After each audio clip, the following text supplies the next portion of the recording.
Hello friends. तो चलिए हम लोग फिर से अब क्लास ये हम लोग करने वाले हैं। आपका जो है ब्लड चैप्टर को हम लोग कंटिन्यू कर रहे थे जो उसी को हम लोग आगे पढ़ने वाले हैं। ठीक है। तो अभी तक हम लोगों ने ब्लड के बारे में बहुत कुछ पढ़ लिया है। तो आज का टॉपिक होने वाला है आपका आरबीसी के ऊपर। ठीक है। यानी कि रेड ब्लड सेल्स। अब रेड ब्लड सेल के ऊपर हम लोगों ने क्या क्या पढ़ चुका है। तो इसको हम लोग क्या रेड ब्लड सेल को हम लोग क्या बोलते हैं। इसका साइंटिफिक नेम एरिथ्रोसाइट है। ठीक है। और ये जो इसका साइज क्या होता है, साइज होता है आपका 6.5 से 8 माइक्रोमीटर होता है। ठीक है। और आपको अगर बात करेंगे इसका नंबर है तो 1/4 ड्रॉप में कितना होता है। तो मेल का बात करेंगे तो लगभग 50 से 55 लाख के बीच में होता है, और फीमेल में आपका कितना होता है 45 से 50 लाख के बीच में होता है। ठीक है। और हम लोग क्या पढ़ चुके थे इसके इसके बारे में। हाँ, आरबीसी अगर आरबीसी की कमी हो जाती है उसको क्या बोलते हैं, एनीमिया बोलते हैं। और अगर आरबीसी बढ़ जाता है उसको क्या बोलते हैं, पॉलीसाइथेमिया बोलते हैं। तो इतना से हम लोगों ने आरबीसी के बारे में पढ़ लिया है। अब हम लोग यहाँ से आगे कंटिन्यू करते हैं। तो चलिए यहाँ पे हम लोग इसको इरेज कर देते हैं। ठीक है।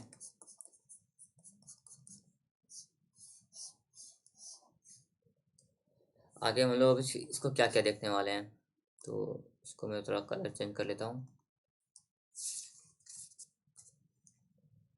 देखो आरबीसी में जो ये आरबीसी का अगर नाम देखेंगे क्या होता है ना, रेड ब्लड सेल, ये है ना। तो ये आखिर रेड होता क्यों है। ये रेड होता है due to presence of haemoglobin. इसके कारण हेमोग्लोबिन जो इसमें होता है ना, इसके कारण ये रेड होता है। और यहाँ पे आपको ध्यान रखना कि हेमो जो है ना, haemo is a root word for blood. Haemo जो है ब्लड का रूट वर्ड है, ये भी आपको ध्यान रखना है। और यहाँ से आपको ये हेमो से आपको ये रूट वर्ड ब्लड के लिए भी होता है और एक आयरन के लिए भी होता है, ये भी ध्यान रखना है आपको। ठीक है। और ग्लोबिन तो प्रोटीन, ग्लोबिन आपका जहाँ भी लग जाए 20, इसका मतलब होता है वो प्रोटीन है। ग्लोबिन 26 अगर आपको दिख रहा है तो इसका मतलब आपको समझ लेना है कि वो प्रोटीन है। चलिए ठीक है। तो अब यहाँ पे हम लोग देखेंगे थोड़ा कुछ बात करेंगे study of haemoglobin, sorry study of blood ले लेते हैं। तो ब्लड का जो स्टडी होता है इसको क्या बोलते हैं, ब्लड की स्टडी को बोलते हैं हेमोटोलॉजी। देखो haemo is a root word for blood ना, तो यहाँ से हम लोग क्या कर सकते हैं, हेमेटोलॉजी। हेमेटोलॉजी ब्लड के जो अध्ययन है उसको क्या बोलते हैं, हेमेटोलॉजी बोलते हैं। ठीक है। और होता क्या है, और 12 से 16 यूनिट, क्या 12 से 16 यूनिट होता है आपका number of haemoglobin. Number of haemoglobin 12 से 16 यूनिट हेमोग्लोबिन होता है किसमें, आपका 1 ग्राम में। 1 ग्राम में, या फिर आप कह लो कि 1000 मिलीलीटर, सॉरी 100 मिलीलीटर, 1000 नहीं, 100 मिलीलीटर, यानी कि 100 मिलीलीटर में या फिर 1 ग्राम में आपका 12 से 16 यूनिट क्या होता है, हेमोग्लोबिन होता है। ये आपको ध्यान रखना है। चलिए अब हम लोग कुछ सोर्सेस पढ़ लेते हैं। ठीक है। सोर्सेस यानी क्या क्या खाएंगे तो हम लोग के ब्लड में आरबीसी बढ़ेगा या फिर ब्लड खून बढ़ेगा। क्या क्या खाने खाने पे ऐसा होता है, जनरली हेमोग्लोबिन बढ़ता है। तो सबसे पहले आपको ग्रीन लीफी वेजिटेबल, मतलब हरी हरी पत्तेदार सब्जियां जो है आपका ये अगर आप खाओगे तो आपका क्या हो जाएगा, आपका आपके बॉडी में ब्लड जो है बढ़ेगा, यानी कि आप आरबीसी बढ़ जाएगा। ठीक है। और क्या, इसका सोर्स हो जाता है डेट्स, मतलब खजूर के खाने से भी आप में खून बढ़ता है। आपका अमला हो गया, ठीक, जगरी हो गया, मतलब गुड़। इन सब को खाने से आपका ये जो सोर्सेस है, main sources for of blood है ये सब। ठीक है। अच्छा यहाँ से हम लोगों ने बात किया कि 12 से 16 यूनिट क्या होता है, 1 ग्राम में आपका हेमोग्लोबिन होता है। लेकिन ऐसा सब में नहीं होता है, फीमेल और मेल में अलग अलग होता है।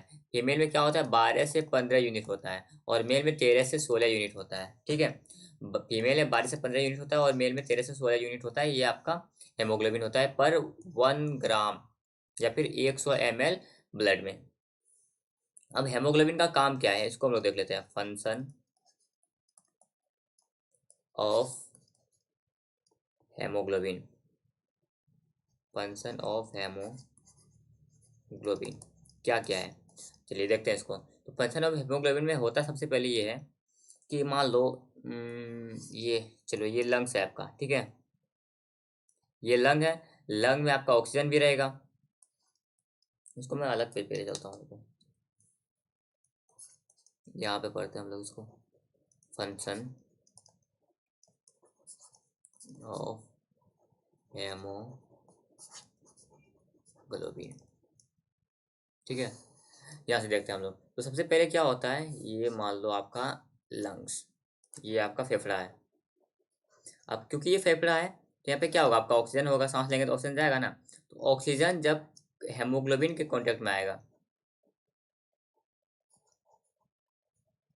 ऑक्सीजन जब हेमोग्लोबिन के कांटेक्ट में आएगा तो वो बनाएगा आपका ऑक्सीजन और हेमोग्लोबिन मिलके ऑक्सी हेमोग्लोबिन बनाता है। क्या बनाता है, ऑक्सी हेमोग्लोबिन।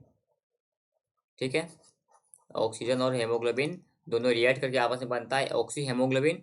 और ये ऑक्सी हेमोग्लोबिन जब फूड पे जाके मिलता है, खाना भोजन पे जाके मिलता है, तो ये जो है आपका ऑक्सी हेमोग्लोबिन जब भोजन के साथ, खाने के साथ मिलेगा, और मतलब कहने का मतलब है खाना और ऑक्सीजन ये दोनों जब रिएक्ट करता है, खाना और ऑक्सीजन जब रिएक्ट करता है तो क्या बनता है हम लोगों का, एनर्जी। तभी तो एनर्जी मिलता है ना, खाना और ऑक्सीजन जब रिएक्ट करता है, या फिर कह लो कि खाना और ऑक्सी हेमोग्लोबिन जब रिएक्ट करता है, क्या बनता है आपका, एनर्जी। और क्या बनता है, एनर्जी के साथ कार्बन डाइऑक्साइड भी बनता है, दोनों बनता है ना। अब मान लो ये कार्बन डाइऑक्साइड बॉडी से बाहर भी नहीं गया, मान लो, ठीक है, तो ये कार्बन डाइऑक्साइड फिर रिएक्ट कर जाएगा आपकी H2O के साथ, पानी के साथ। तो जैसे ये H2O के साथ रिएक्ट करेगा ना, तो ये बनेगा आपका कार्बनिक एसिड, कार्बनिक एसिड। और ये कार्बनिक एसिड जब ब्लड में जाके मिलेगा तो बना देगा ब्लड को एसिडिक। हालांकि ब्लड तो आपको पता होगा बेसिक नेचर का होता है, यहाँ से बन गया आपका ब्लड एसिडिक। और जैसे ब्लड एसिडिक बना तो इसमें क्या होगा, ऑक्सीजन को जो कैरी करने का पावर होता है ना, कैरी करने का जो क्षमता होता है, ये हो जाएगा कम। ठीक है, तो इसीलिए ऐसे ये केस तब होता है जब यहाँ पे आपका जो है ऑक्सीजन शरीर के अंदर ही रहे और आपका जो है पानी के साथ, जल के साथ रिएक्ट कर जाए, लेकिन ऐसा होता नहीं है। अब यहाँ पे काम आएगा आपका हेमोग्लोबिन का। हेमोग्लोबिन क्या करेगा, इस ऑक्सीजन के साथ मिलता है हेमोग्लोबिन। ठीक है, ये ऑक्सीजन और सॉरी ऑक्सीजन नहीं, कार्बन डाइऑक्साइड और हेमोग्लोबिन मिलता है और बना देता है आपका डी ऑक्सी हेमोग्लोबिन। क्या बना देता है, डी ऑक्सी हेमोग्लोबिन। ठीक है, और ये डी ऑक्सी हेमोग्लोबिन, और इसको हम लोग एक और नाम से जानते हैं, डी ऑक्सी हेमोग्लोबिन को क्या बोलते हैं, कार्बिनो हेमोग्लोबिन बोलते हैं, कार्बिनो हेमोग्लोबिन ये भी बोलते हैं हेमो। ठीक है, अब ये डीऑक्सी हेमोग्लोबिन जाके फिर अगेन जाके जाएगा आपके लंग्स में जाएगा, और लंग्स में जाके यहाँ पे CO2 से नाक के थ्रू निकाल देगा। ये होता है पूरा पूरा प्रोसेस। ठीक है, चलिए ये तो आपका एक रिएक्शन के थ्रू मैंने लिखा है। अब मैं आपको बताता हूँ होता क्या है। इट हेल्प्स, पूरा पूरा लिख ही देता हूँ आपको सेंटेंस बना के। It helps in the transportation, it helps in the transportation of oxygen throughout the body।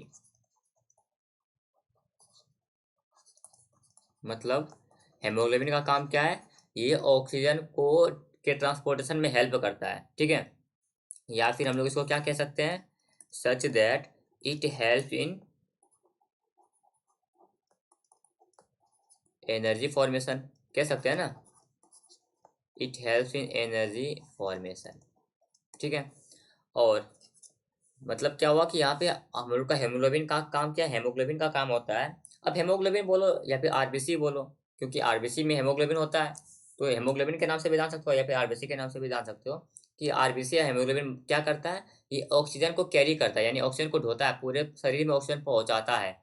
या फिर अब पूरे शरीर में जब ऑक्सीजन पहुंचाएगा तब इसको हम लोग दूसरे वर्ड में क्या कह सकते हैं, in other word it helps in energy formation. ठीक है, और इसका दूसरा काम क्या है, इट हेल्प इन एक्सेलेशन, मतलब स्वच्छो वास में भी मदद करता है, यानी कि अब हम लोग जो सांस छोड़ते हैं उसको क्या बोलते हैं, एक्सेलेशन बोलते हैं ना, तो उसमें भी मदद करता है। मैं लिख देता हूँ यहाँ, it helps in acceleration of CO2, यानी कार्बन डाइऑक्साइड को निकालने में भी मदद करता है। ये आपका पूरा पूरा हो गया आरबीसी के बारे में। ठीक है।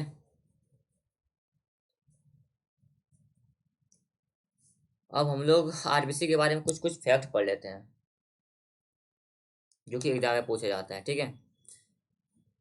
अरे यार, कहाँ लिख दिया मैंने। फैक्ट्स अबाउट आरबीसी, आरबीसी के बारे में कुछ फैक्ट। सबसे पहले फैक्ट इसका शेप, इसका शेप हम लोग देखते हैं आरबीसी का। इसका जो शेप होता है ना, शेप, इसका जो शेप है बदलता है, दो टाइप का होता है। मतलब एक तो जब ये मैच्योर हो जाता है, अब मैच्योर और इमेच्योर तो आपको पता होगा, यानी कि मैच्योर का मतलब क्या हुआ, विकसित। जब ये विकसित हो जाता है, पूरी तरह से मैच्योर हो जाता है। और एक जब ये इमेच्योर रहता है, मतलब पूरी तरह से विकसित नहीं होता है, अविकसित होता है। तो जब ये मैच्योर हो जाता है ना, मैं पहले इमेच्योर बता देता हूँ। जब ये इमेच्योर होता है तो इसका जो शेप होता है वो होता है सर्कुलर। कैसा होता है, सर्कुलर होता है। जब ये मैच्योर हो जाता है तो ये हो जाता है आपका बाय कनकेव। बता देता हूँ पहले मैं, बाय कनकेव का, या फिर आप इसको क्या बोलते हैं, बाय कनकेव बोलो या डिस्क शेप बोल लो, डिस्क शेप का होता है ये, ठीक है। द्विअवतलीय या तस्तरी नुमा, इसको क्या बोलते हैं, इसको बोलते हैं द्विअवतलीय, एक सेकंड यार, अवतलीय या तस्तरी नुमा। जब ये इमेच्योर होता है तो सर्कुलर शेप का होता है, जब ये मेच्योर हो जाता है तो ये आपका ये बाय कनकेव या डिस्क शेप का बन जाता है, ठीक है। और जब ये मैच्योर होता है ना तो इसमें क्या होता है, इसमें न्यूक्लियस नहीं पाया जाता है, न्यूक्लियस नहीं पाया जाता है। अब क्योंकि न्यूक्लियस नहीं पाया जाता तो यहाँ पे माइटोकॉन्ड्रिया भी नहीं होता है, माइटोकॉन्ड्रिया, माइटोकॉन्ड्रिया भी नहीं होता है। हाँ, लेकिन जब ये मैच्योर इमेच्योर रहता है, जब ये अविकसित होता है, तब उसमें न्यूक्लियस होता है, तब इसमें न्यूक्लियस होता है। अब न्यूक्लियस होता है तो इसमें माइटोकॉन्ड्रिया भी होगा, माइटोकॉन्ड्रिया भी इसमें होता है, ठीक है।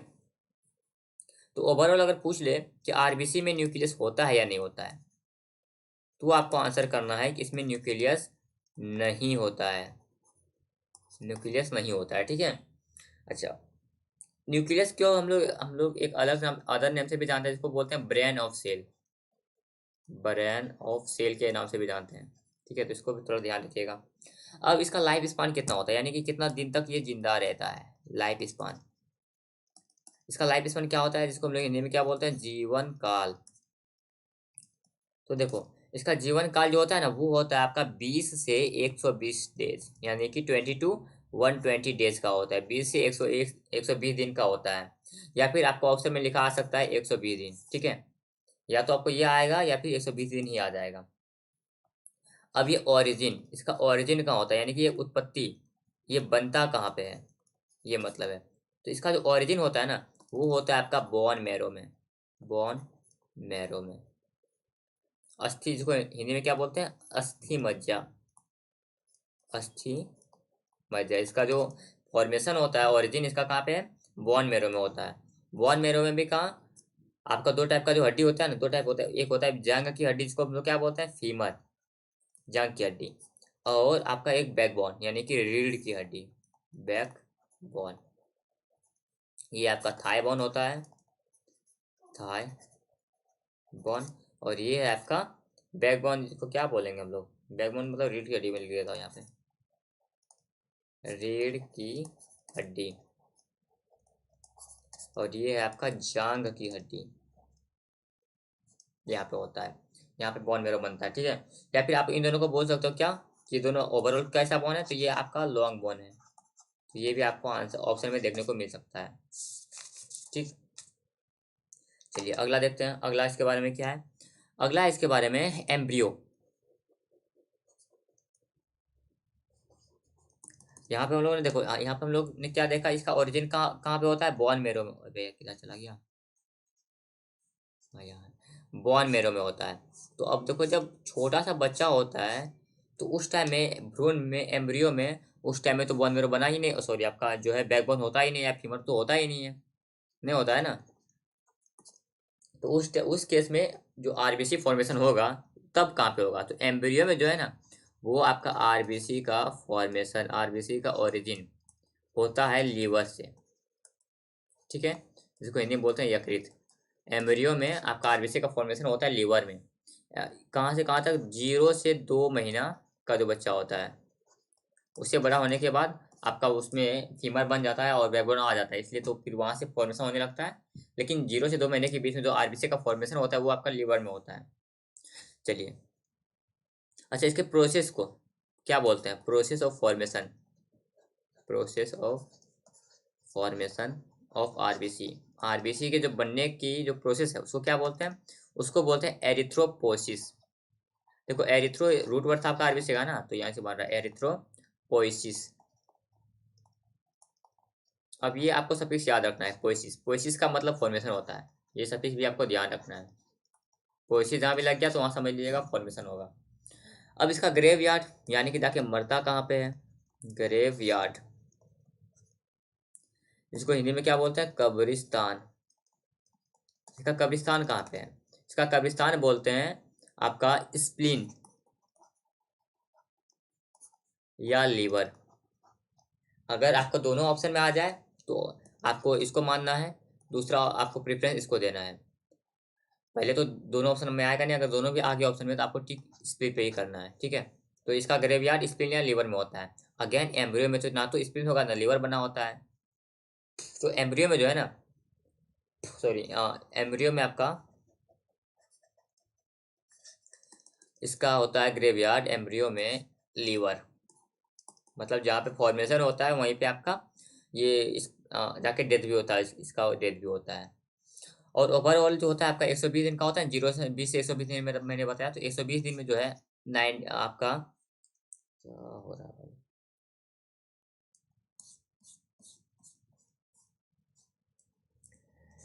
120 दिन में 90 डेज। अब 120 दिन में जो 90 दिन है ना, तो 90 दिन ये होता है नया, नया बन रहा होता है, और 90 दिन ही आपका पुराना होता है, ठीक है। 90 दिन नया और पुराना दोनों होता है इसमें।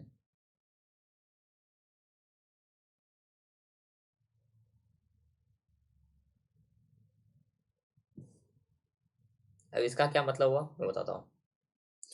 मतलब बाकी के ये जो 30 दिन है ना, ये 30 दिन आपका जाके स्टोर हो गया होता है इस प्लेन में।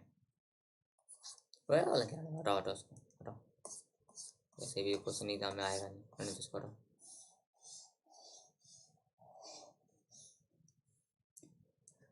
चलो, तो ये था आपका आरबीसी के बारे में सब कुछ। तो आज आरबीसी हम लोग कंप्लीट कर चुके हैं, कल हम लोग डब्ल्यूबीसी पढ़ेंगे। डब्ल्यूबीसी थोड़ा सा बड़ा है, यानी कि उसको भी हम लोग कल डिस्कस करेंगे।